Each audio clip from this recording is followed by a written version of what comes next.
In the Depp-Heard trial, private texts, photos, and voice notes didn't just support the case, they became the case. Jurors, media, and millions watching weren't reacting to legal arguments, were reacting to raw, unfiltered data. In the Epstein proceedings, years old emails, contact records, and flight logs resurfaced. Data that had been sitting largely untouched until suddenly became central to the public scrutiny and legal action. This is eDiscovery, not a back end legal process, but as the mechanism turning everyday data into public evidence. What used to stay buried in legal workflows is now unfolding in real time, shaping reputations and exposing risk far beyond the courtroom. And here's the question every organization should be asking right now. If you had to turn over your employee messages tomorrow, would you know what's in them? Because every message your team send, every file they share, every system they use, it's all part of a record that can be reconstructed, reviewed, and scrutinized. Welcome to Data Exposure, to by Xtero, the leader in data risk management software. This is the podcast for data risk leaders, where we uncover how data becomes both your greatest asset and your greatest liability. I'm Mike Hamilton. Today, we're joined by Doug Austin, one of the most respected voices in eDiscovery. Doug brings over 30 years of experience helping organizations navigate legal data challenges, and he's the editor of eDiscovery Today, where he's been publishing daily insights since 2010. And a quick note, Xtero is a proud sponsor of eDiscovery Today, bringing practical, real-world insight to the professionals managing data risk every day. Today, we're talking about how eDiscovery went mainstream and why, whether you manage it or not, you're already a part of it. Doug, thanks for joining Data Exposure. Before we dive into everything happening today, take us back a second. How did you get into eDiscovery in the first place? Well, before there was an e-discovery, I got into what was known as litigation support, where we dealt with paper documents. And I got into it so long ago that the company I got into was Price Waterhouse, which was a big 8 consulting firm then. Now they're big 4 and they're PwC. Worked on a large litigation as one of my first couple of projects where we built a couple of different databases, attorney work product database. We also built this cool app because a lot of the documents, the evidentiary documents were on microfilm cartridges. We actually created this program where you could do a search in the database, identify documents you wanted to print out, send it to the app. It would tell you what cartridges to put in, and you'd get it started, get it spooled up, and then hit go, and it would spool to the pages and print out the pages you needed. And to me, the ability to use technology to do things like that and really drastically shorten the time to get to the evidentiary documents we needed was fascinating to me. And from that point forward, being in the legal industry and in litigation support, and eventually then e-discovery in the early 2000s, when really electronic evidence became so predominant, just has become something that has always fascinated me, and I've really enjoyed every minute of it.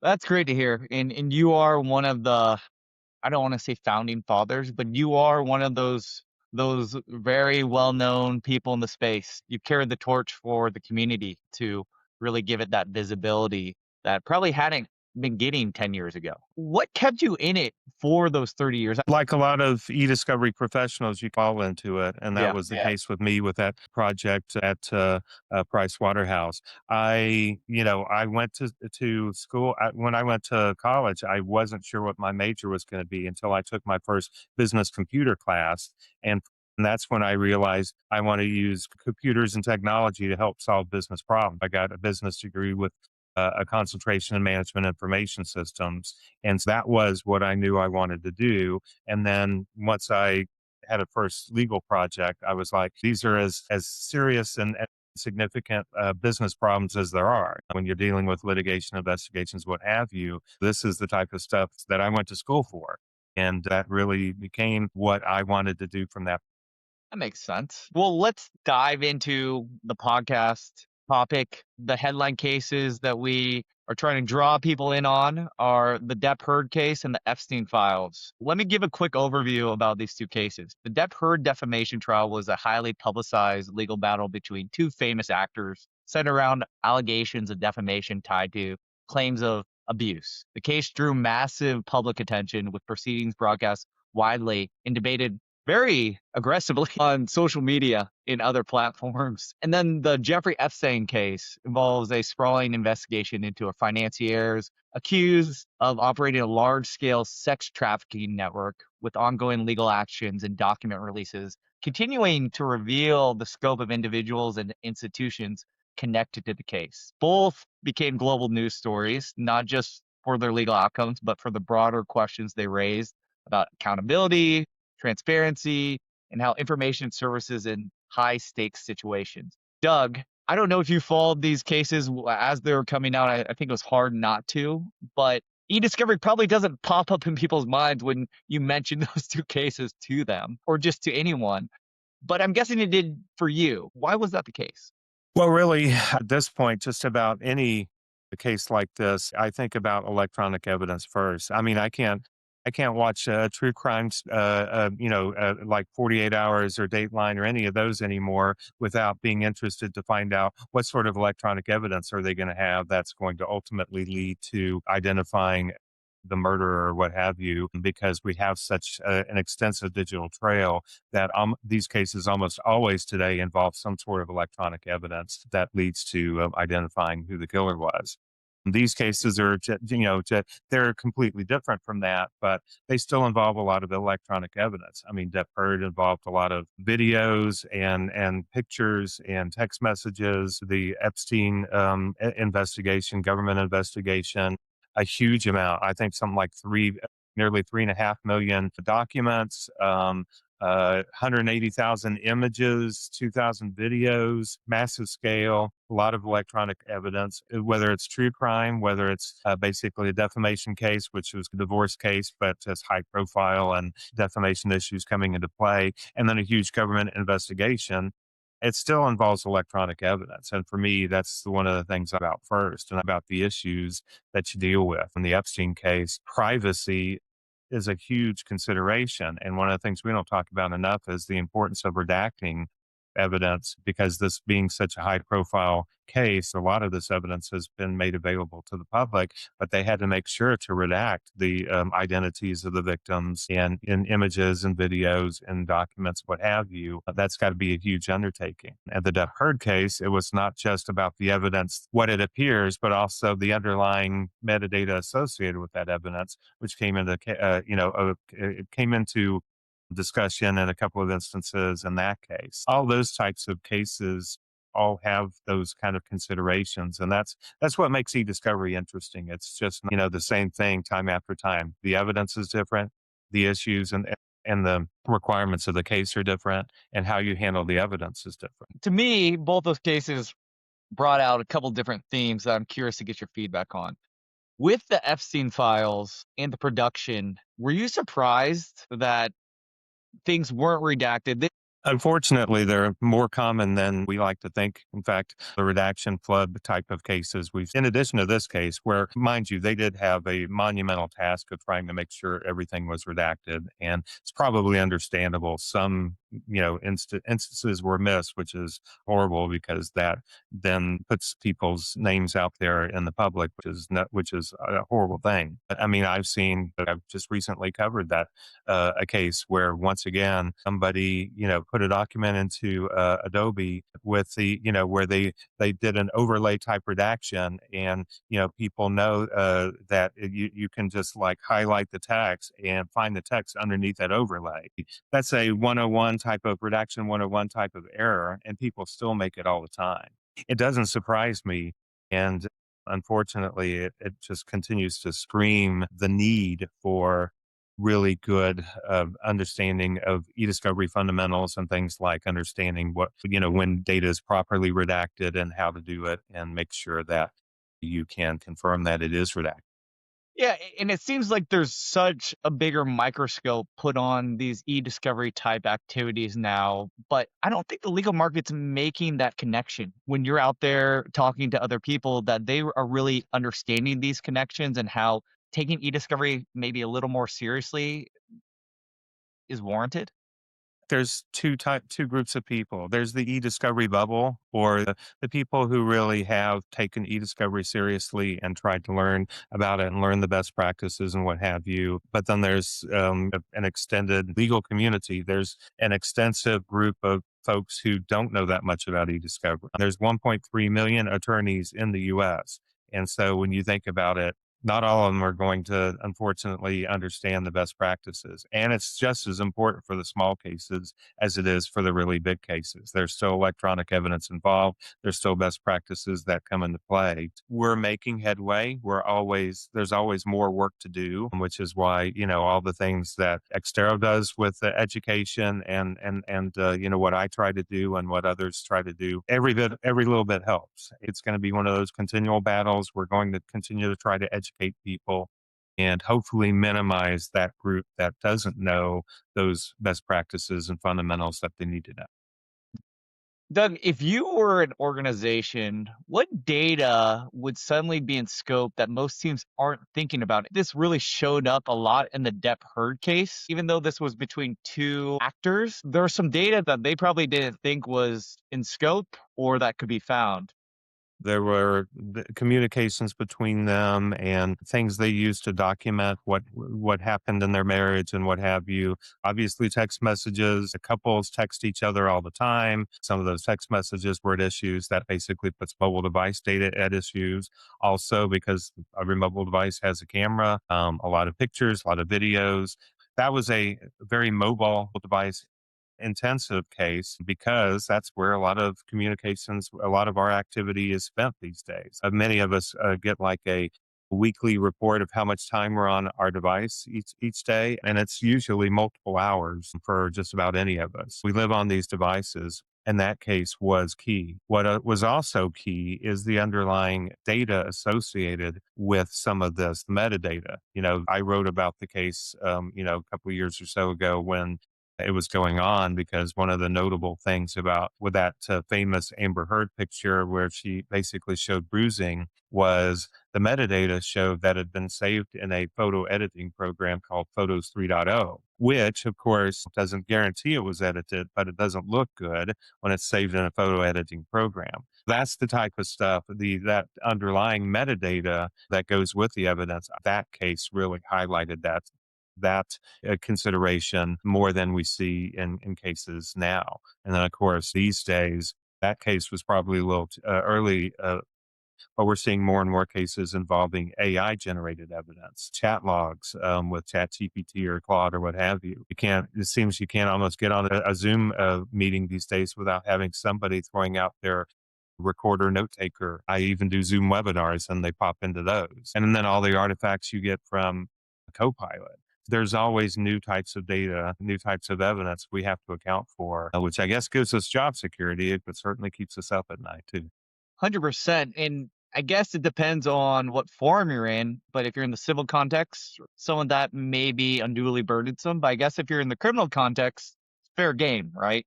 Sure. Yeah, absolutely. Each case has a different kind of consideration as to what evidence might be important and might be proportional. A case like Depp-Heard, where I said mobile device data is probably a majority of the relevant data involved in the case. That's where you have to get into that. Whereas maybe in a corporate case involving communications, maybe those mobile devices are less important. Plus, then, of course, you might have BYOD considerations where the organization might not even be responsible for those devices. And on eDiscovery today, we've covered a few cases where they weren't found to have possession, custody, control of BYOD devices because they had a policy in place that established their limitations.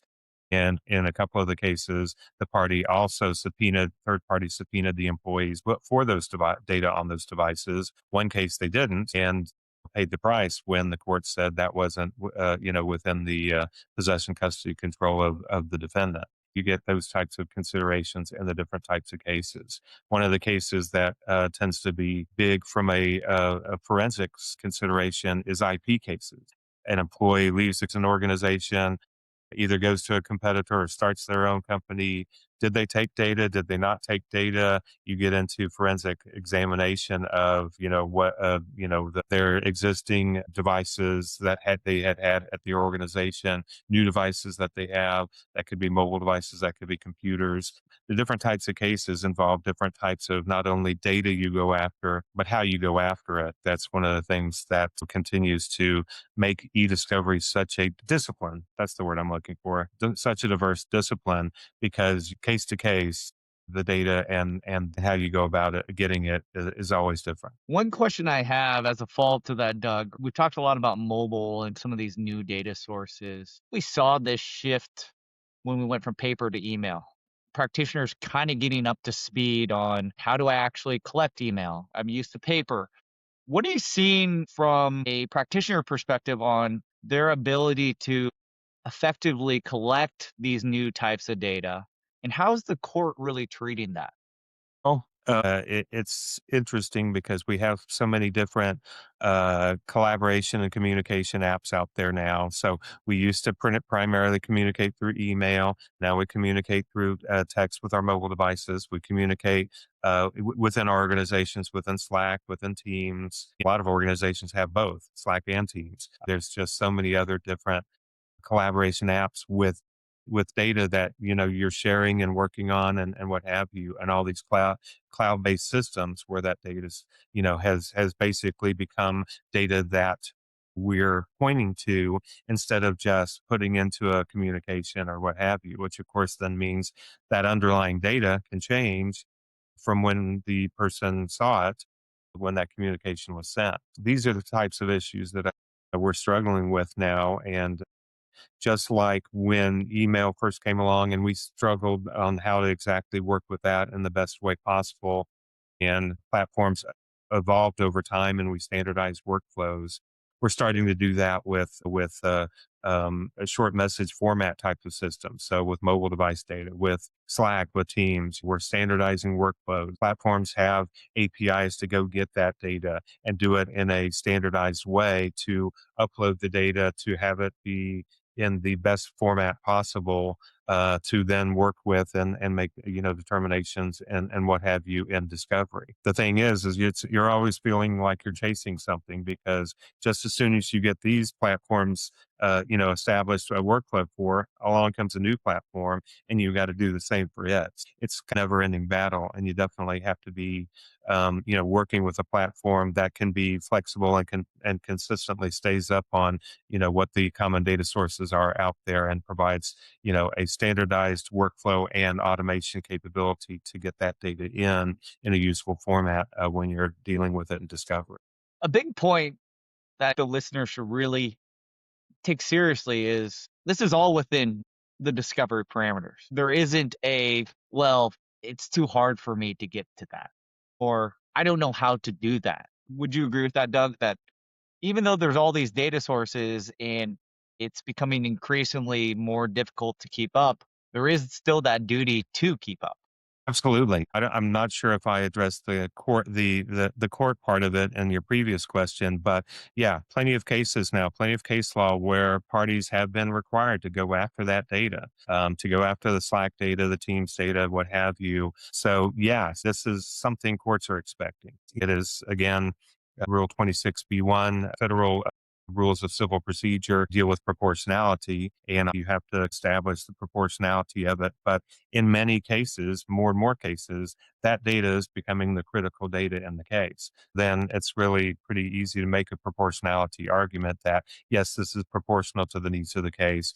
And you've got to have a way of going through it and producing responsive data from these systems in cases. And in the Depp-Heard trial, context really drove impact. The threads, tone, timing. How does eDiscovery reconstruct that kind of narrative? Can you give me some insight into what you're seeing with legal teams and how they're constructing this narrative? Is it still very manual? Is it automated? But as we saw, the context means everything. These little bits and pieces, what you just touched on about the photo editing software, case in point, it all matters. Absolutely. There's technology that helps with that. with AI, we're beginning to see the ability for it to do things such as sentiment analysis to determine when people are angry or frustrated or what have you, that can help with context. And it's also, again, sometimes the metadata that can impact that. It's probably a little bit of technologies helping us and then understanding how to use the technology and then supplement that with best practices. There was a case a few years ago, speaking of context, where that involved fabrication of a text message, the Rosbach case. This lady was suing her former employee for sexual harassment, or employer's the supervisor had what looked like a incriminating text message. Turned out that she produced an image of it, and the image she produced had a heart eyes emoji associated with it. Reportedly, according to her, it came from her iPhone 5, and it was determined that that particular version of the heart eyes emoji wasn't possible with the iPhone 5 because it didn't run iOS version 13. That's the case of the smoking emoji. Emojis are an example, a great example of context. You say a statement one way and it can be taken as like a threat, and then you could put a smiley face and it's taken completely differently.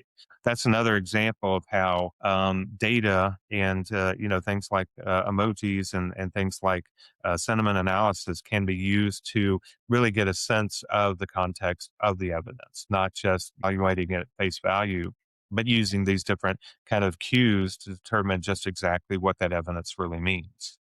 Let's move over to the Epstein-related documents real quick. A lot of older data resurfaced years later.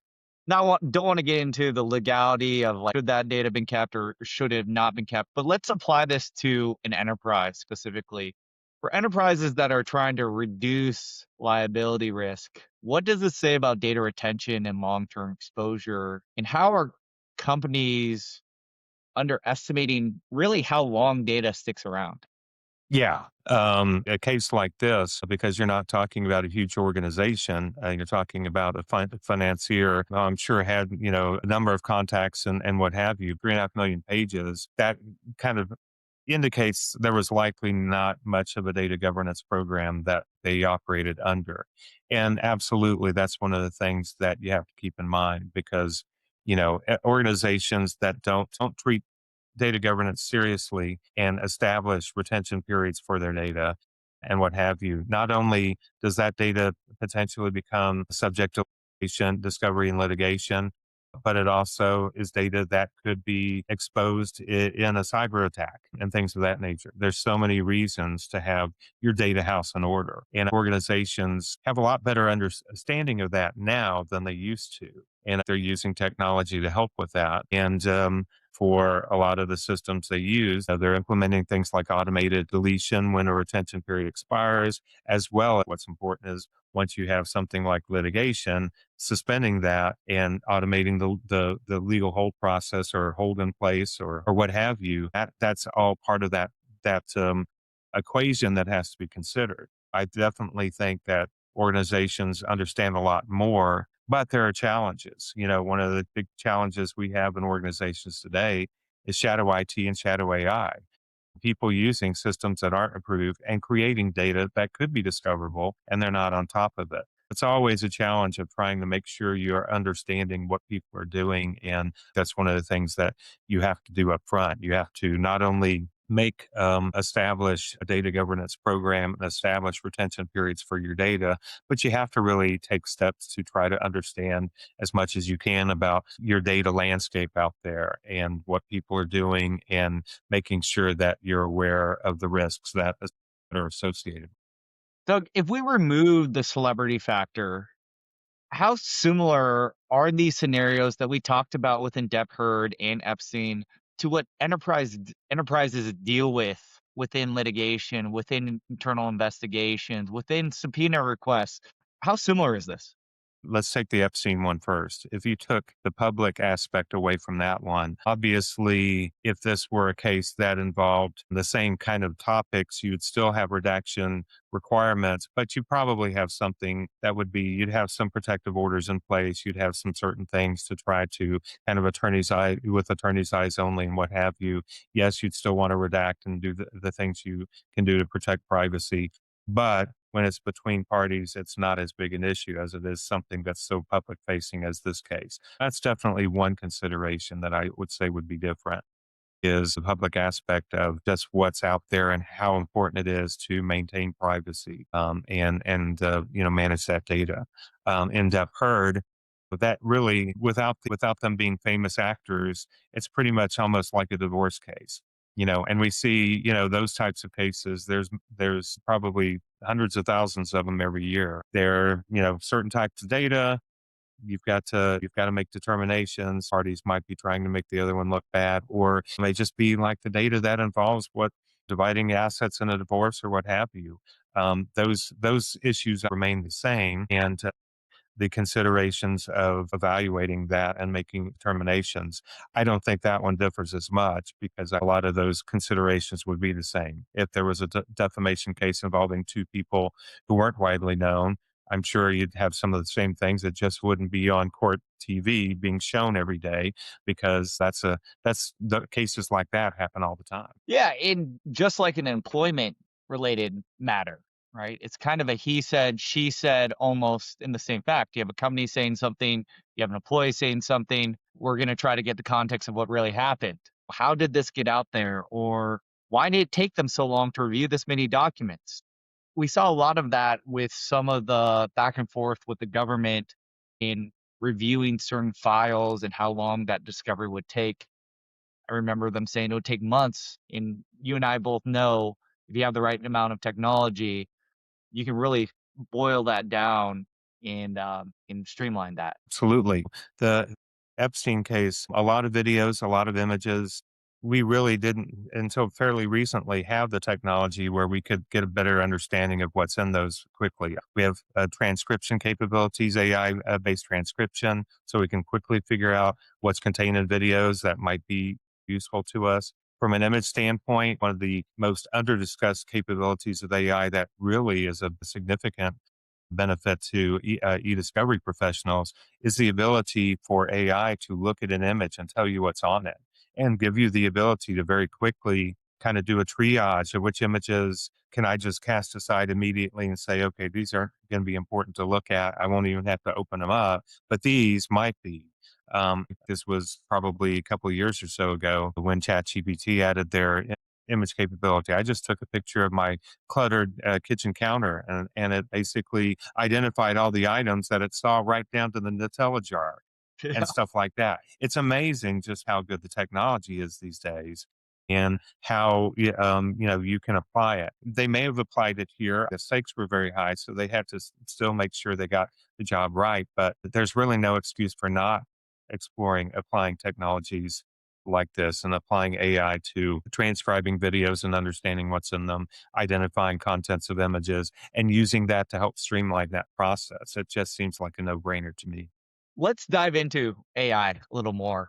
You brought it up a couple times already, but for you, what's actually standing out in the legal space when it comes to artificial intelligence? What do you feel is delivering real value for legal teams today?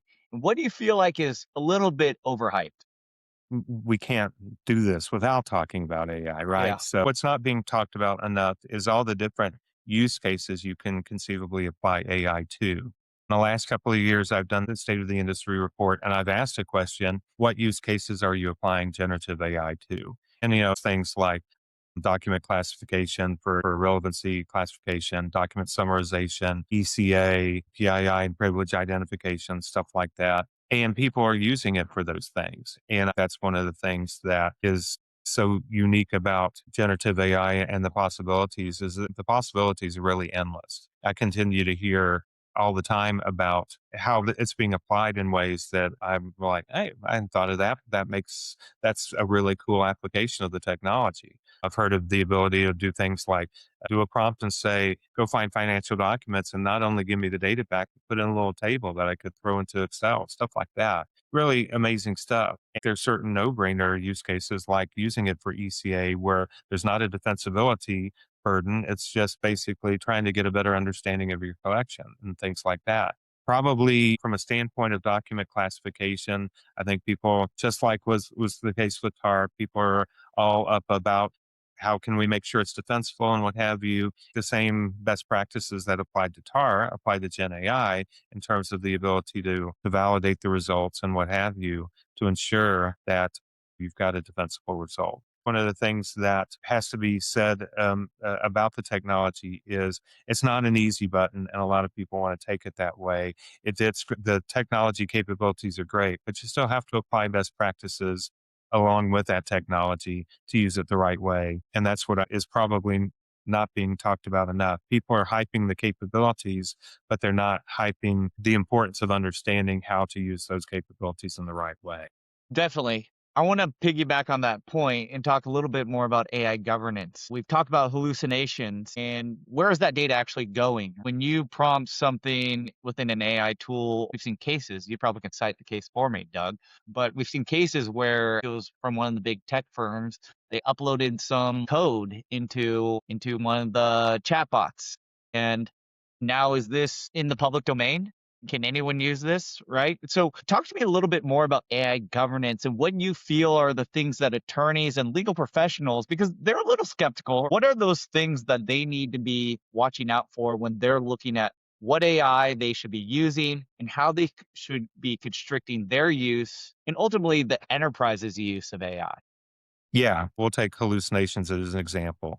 We've seen, I think we're up to well over 1,300 cases, hallucination cases in the Damien Charlatan database. And some of these have been from major firms. When it comes from an AI governance standpoint, there's education, and people need to understand what these tools can and can't do and understand the importance of verifying the results, because that's always an important thing to do. But they also need to standardize it within their workflows, because if you know it, but then you know what happens, sometimes people get in a hurry and they cut corners, they skip steps, and they were like, "Oh, got a deadline, got to get this out." They just skip that step, and then wound up with submitting a filing that has hallucinated cases in it, or hallucinated facts or what have you. It's the workflows as a part of that, making sure that you're standardizing and ensuring that you follow those standardized workflows. I also then think you have to have policies about how to use these tools, and when and what's acceptable and what's not acceptable. Because yeah, I'm sure there's plenty of organizations there, especially with shadow AI on the rise, where some employee has probably loaded some sensitive documents up there to try to use to get ChatGPT or Claude or what have you to analyze those documents and provide some feedback on it. And that's definitely not something you want to have happen. We just had a case recently where the court basically said the parties can't load any documents involved in the litigation to public LLMs like ChatGPT or Claude. They can only use closed-in type of platforms like eDiscovery platforms that have AI capabilities for that. That makes a lot of sense, because you have to be careful about, where you're putting that data and what you can do with it. Organizations have to be mindful of that. A very standard, aspect of litigation today is protective orders or other agreements between parties that says you won't take the data I produce to you and upload it in a public LLM.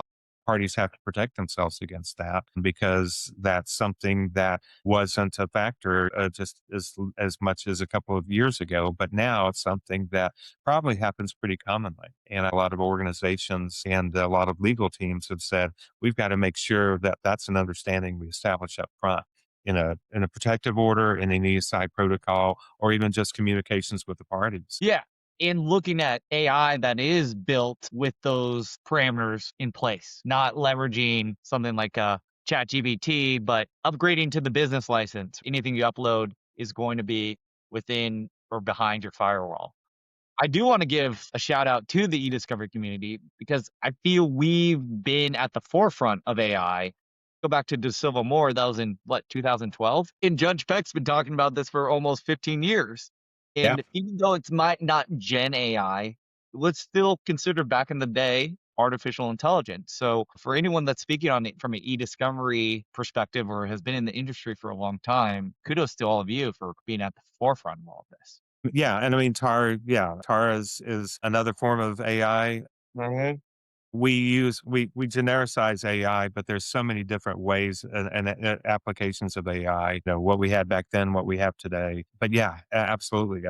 We've been using AI as long as anybody has in the legal communities, and eDiscovery has been at the forefront of that. I just have a couple more questions for you, Doug. Thank you for sticking with me. It's been a really great conversation. Let's look ahead. We've seen in the coding, computer development world, AI has been coding. I listened to a podcast episode where Anthropic is using AI agents to code, but then they're having AI agents supervise the coders, and they have supervisors to the supervisors that are agents as well. It seems like things are moving in that direction. Let's talk about in the context of legal, e-discovery, risk mitigation, all these different types of legal workflows. What does autonomous AI in these formats look like? And what are you most excited about? And what are you worried about? From an e-discovery and legal standpoint, autonomous AI looks like a managed process where you have certain processes or things that are repeatable that you can apply autonomous AI to, but with humans in the loop, human managed process. I mean, take case in point, you could say that the automated classification of documents to determine whether to identify whether they're responsive or non-responsive, or at least make a recommendation as to whether that's a that's an agentic process essentially, but it's human managed. You're providing a lot of people best practices is prompt iteration.